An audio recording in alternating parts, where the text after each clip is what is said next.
Ya, masih dalam topik dinamika 2018 jelang tahun politik. Saya ke Mas Burhan. Kita masih bicara soal aktivitas politik TNI, khususnya pada saat sudah menjadi purnawirawan. Kita tahu di Pilkada 2018 nanti, Pilkada serentak, ada beberapa nama purnawirawan TNI dan bahkan ada yang masih aktif yang digadang-gadang seperti itu. Bagaimana Anda melihatnya?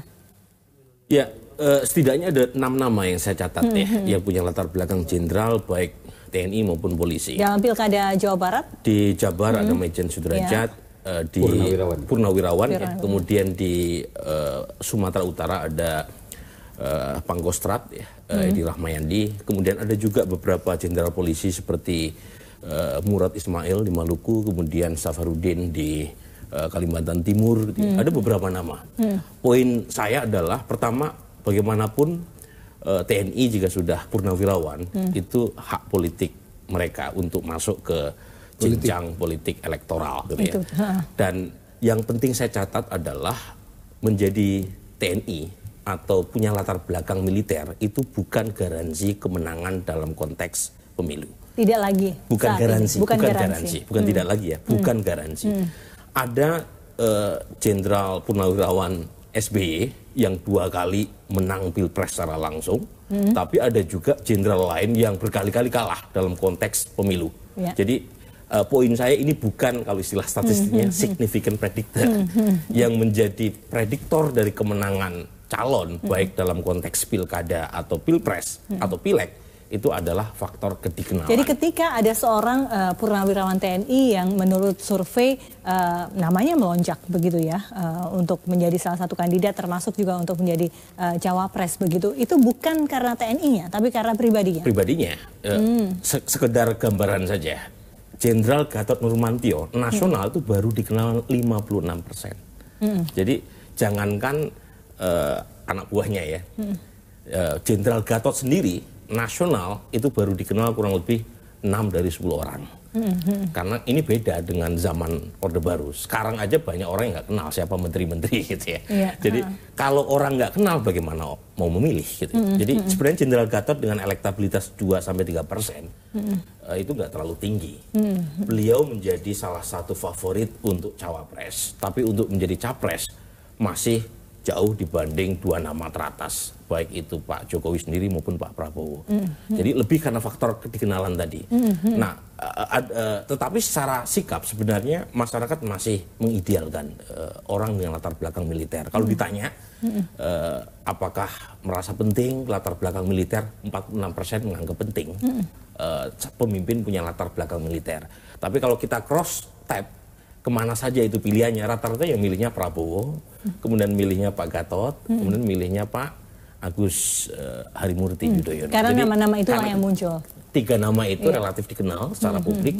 Yang kedua, ketiganya punya latar belakang militer. Iya. Persepsi survei di tingkat nasional, Anda tadi sebutkan 3 nama dengan yang akan terjadi di Pilkada 2018 berbeda tidak? Dengan mengusung calon-calon kalau di dari TNI Sumatera dan Utara harus diakui Pak Tengku Eri sama Pak Jarot masih lebih unggul dibanding Pak Edi Rahmayandi. Tetapi kalau di Kalimantan Timur kebetulan ada peluang yang terbuka setelah Rita Sokani terkena kasus hukum, sehingga Irjen Safarudin sebagai Kapolda, berikut juga nama lain seperti siapa namanya, mantan Bupati Kutai Timur, itu punya peluang. Tapi lagi-lagi peluangnya kalau misalnya Rita masih maju, sulit untuk mengalahkan Rita Sokani ya. Kemudian juga di Maluku, Pak Murad Ismail masih harus struggling gitu untuk menghadapi baik gubernur incumbent atau wakil gubernur incumbent. Jadi kalau dalam pilkada relatif lebih cair dibandingkan dalam pilpres nanti, yang mungkin sebagian orang mengidamkan calon sipil akan bersanding dengan calon militer atau calon militer akan bersanding dengan calon. Di pilkada pun terjadi semacam conventional wisdom semacam itu ya. Jadi di pilkada sendiri kalau militer maju sebagai cagup, cawagupnya umumnya sipil gitu. Jadi ada semacam kearifan di tingkat elit. Kalau misalnya berasal dari latar belakang Islam gitu ya, cawagupnya umumnya berasal dari latar belakang nasionalis. Jadi ada semacam kesepahaman gitu ya di antara elit partai untuk tidak menggabungkan pasangan tadi berasal dari kurang lebih latar belakang yang sama gitu. Jadi poin saya adalah kalau di pilkada itu harus diakui belum muncul calon yang sedemikian kuat Pak Majen Sudrajat sendiri pun itu relatif baru gitu ya. Meskipun kita tahu, saya kenal beliau orangnya pintar sekali gitu ya. Dan bukan hanya punya latar belakang sebagai mantan Kapus Pen TNI, tapi juga dubes Cina gitu ya. Tapi dalam konteks pilkada, Versi, ini pertarungan memperebutkan hati pemilih, bukan memenangkan pertempuran. Jadi kalau dalam konteks pertempuran kan mengalahkan musuh. Ini jadi strateginya harus berbeda. Beda. Meskipun dalam beberapa hal strategi militer bisa diinjeksikan untuk menarik hati pemilih. Tapi filosofi dasarnya memang beda. Jangan-jangan dan yang paling pintar mengetahui itu adalah Pak SBY. Pak SBY. Kan sudah terbukti 2 kali menang. Itu tadi saya ingin mengatakan jangan-jangan TNI zaman now ini sudah mulai tahu begitu, mengetahui cara berpolitik seperti apa. Jadi bukan strategi militer yang dikedepankan, strategi-strategi yang akhirnya menimbulkan pro dan kontra yang sempat dilakukan oleh Pak Gatot misalnya pada saat menjadi Panglima TNI. Sebenarnya begini, Pak Gatot itu saya bisa memahami langkah kontroversinya karena beliau sedang menembak segmentasi pemilih tertentu. Kalau istilah marketing politiknya namanya targeting. Nah, targeting di kelompok Islam agak ke kanan. Karena itu isu yang digunakan, itu isu yang secara populis menangkap komunisme dan lain sebagainya. Paham gitu, aspirasi semacam itu. Jadi strategi untuk meningkatkan awareness itu relatif berhasil. Sebelum setahun terakhir, Pak Gatot itu baru dikenal 20-30%. Sekarang naik 2 kali lipat. Dan elektabilitasnya otomatis naik. Jadi dari sisi itu sebenarnya berhasil Pak Gatot itu ya. Cuma kemudian kan debatnya bukan soal elektabilitas. Beliau dipertanyakan menggunakan isu tadi. Sementara secara jabatan beliau masih aktif sebagai Panglima TNI. Kan debatnya soal itu, bukan soal apakah secara elektoral berhasil atau tidak. Tapi banyak yang berkeberatan Pak Gatot menggunakan posisi beliau sebagai Panglima TNI saat itu untuk menaikkan elektabilitas. Gitu. Baiklah. Saya ke Pak Salim Said. Pak Salim, saya masih ingin bicara soal kebutuhan kita akan pemimpin baik nasional maupun di tingkat daerah dari latar belakang militer begitu dengan berbagai macam sejarah yang kita alami saat ini. Dengan itu tadi saya bilang ada beberapa bintang-bintang TNI yang juga akan ikut serta dalam Pilkada 2018. Sebelum Anda memberi kesempatan kepada Pak Kiki, yang saya harap beliau lebih tahu dari saya, ini ada satu masalah yang mengganggu saya. Bagaimana bisa, menurut saya, kok Pak Pangkostrat itu hari ini kan belum pensiun, tapi minggu depan itu akan mendaftar, ya. Nah, saya teringat waktu saya menjadi narasumber di DPR membicarakan undang-undang TNI. Salah satu yang saya ingatkan waktu itu dalam proses pembuatan undang-undang agar dibikin aturan yang mengatur berapa lama seorang perwira pensiun, berapa lama masa idah istilah ke dalam fikihnya, setelah keluar pensiun lalu boleh ikut dalam kegiatan politik praktis. Kalau seperti contoh yang ada ini saya jadi bingung. Ini ada aturannya apa enggak? Saya dulu mengingatkan itu. Sekarang kayak Pak Murad Ismail itu masih, setahu saya masih tetap Komandan Brimob. Ya. Belum dengar saya timbang terima. Pak Safarudin, Pak Safarudin, Pak Paulus yang Kapolda Sumut mau maju di Papua itu juga masih aktif. Pak Pangkostrat, gitu. Nah, barangkali Pak Kiki nanti bisa menjelaskan apakah ada itu, karena saya kan tidak lihat undang-undangnya. Aturannya tidak ada. Kalau umpamanya ada, idealnya menurut Anda berapa tahun? Ya, waktu saya ditanya di DPR, saya kasih contoh saja. Contoh yang saya ingat betul Amerika dan Israel. Kenapa? Kenapa Israel? Politisi Israel itu sebagian besar mantan jenderal. Tapi aturannya ketat di Israel. 2 tahun, mudah-mudahan saya gak keliru, baru boleh masuk politik 2 tahun setelah pensiun. Gitu. Nah, kepada DPR saya sarankan hal seperti itu harus diatur supaya para potensi pemimpin dari tentara yang mau masuk ke politik praktis, kegiatan politik sipil, itu ada aturannya. Kenapa? Jangan menggunakan masa-masa terakhir mereka sebagai pejabat tinggi militer untuk kepentingan pribadi mereka, supaya mereka jangan menggunakan itu untuk investasi popularitas. Gitu. Nah, mungkin Pak Kiki nanti bisa menjawab itu. Kembali kepada pertanyaan Anda tadi, apa tadi? Nanti mungkin dijawab oleh Pak Kiki dulu. Deh. Nanti kita akan kembali ke sana lagi. Pak Kiki, idealnya berapa tahun? Apakah harus ada aturan seperti itu? Itu kan hak asasi manusia masing-masing TNI ketika sudah pensiun. Idealnya perlu aturan itu. Karena begini, ada seorang ahli hubungan sipil militer, Samuel Finner.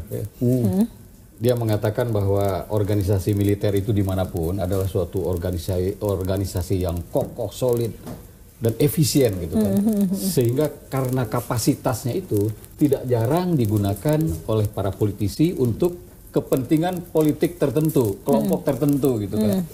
Nah ini juga terjadi juga di Indonesia kan. Nah untuk itu maka idealnya jangan agar tadi itu kata Pak Salim tidak menggunakan institusi militer untuk kepentingan politik pribadinya, harus ada periode itu. Ya mungkin paling tidak setahun lah ada gitu kan, sehingga sudah agak ada keterlepasan dari kaitan dengan institusi asalnya gitu.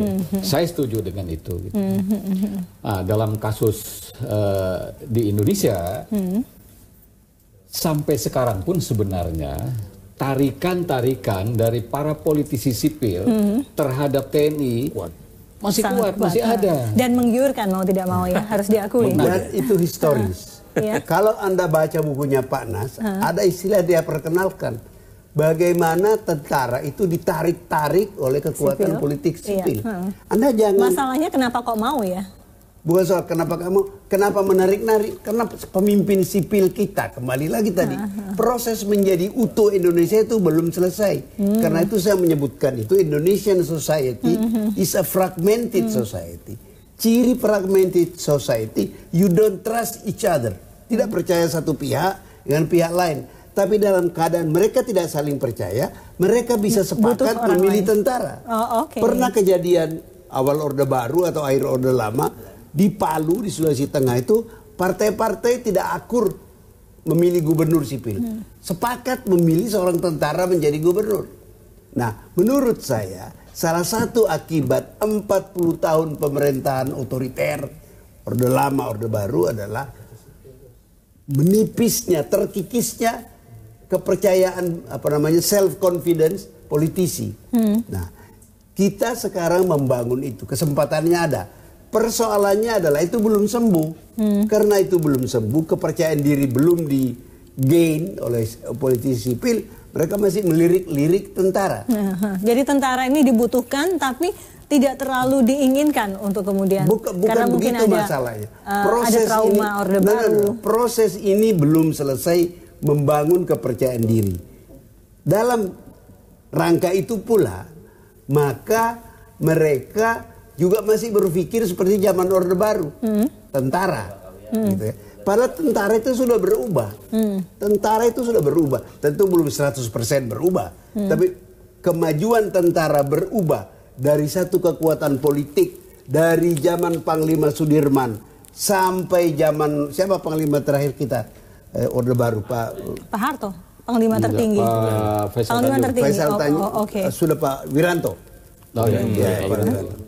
Berubah menjadi ini, saya tidak mau, saya mungkin dituduh terlalu pro tentara, tapi let me tell you this, tidak ada sejauh yang saya pelajari tentara di dunia yang berkuasa puluhan tahun secara legal, para jenderalnya rapat dan mengatakan stop, hari ini kita tidak politik lagi, kita menjadi alat pertahanan.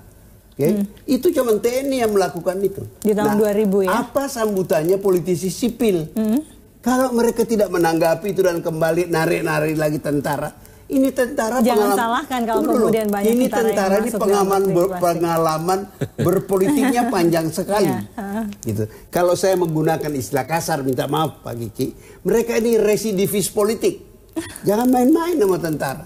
Saya bahkan mengatakan kepada teman-teman sipil, tentara itu dalam politik di Indonesia awunya lebih tua dari kalian para sipil. Oke, apa sih ancamannya? Kok saya melihat ada ketakutan ya dari Pak Salim Said ketika kemudian tentara akan kembali begitu menjadi wakil gubernur, menjadi gubernur, banyak sekali tentara dalam konteks saya tidak ketakutan itu. Dua hal yang saya kemukakan di situ. Pertama tadi undang-undang itu harus ada aturan, dan yang kedua itu menunjukkan bahwa politisi sipil kita tuh belum percaya diri. Belum percaya diri. Baik. Nah, kalau mereka tidak percaya diri, nanti krisis sedikit saja pada lari ke taksi. Oh, okay. Itu yang terjadi di Bangkok, itu yang terjadi di Kairo. Yeah. Saya melakukan penelitian di dua kota itu. Kenapa sudah ada pemilihan umum bebas baik di Bangkok, di Mesir ada pemilihan umum pertama di dunia Islam Arab, bebas. Presiden terpilih 1 tahun dikudeta. Yeah. Bukan karena Jenderal Abdul Fattah al-Sisi mau mengkudeta, karena ditekan oleh masyarakat, baik yang Islam Al-Azhar maupun kaum sekuler untuk mengambil alih kekuasaan dari presiden pilihan rakyat. Nah itu kalau kita kurang hati-hati itu bisa terjadi di Indonesia. Baiklah, kita harus break lagi, kita akan kembali sesaat lagi. Tetaplah bersama kami.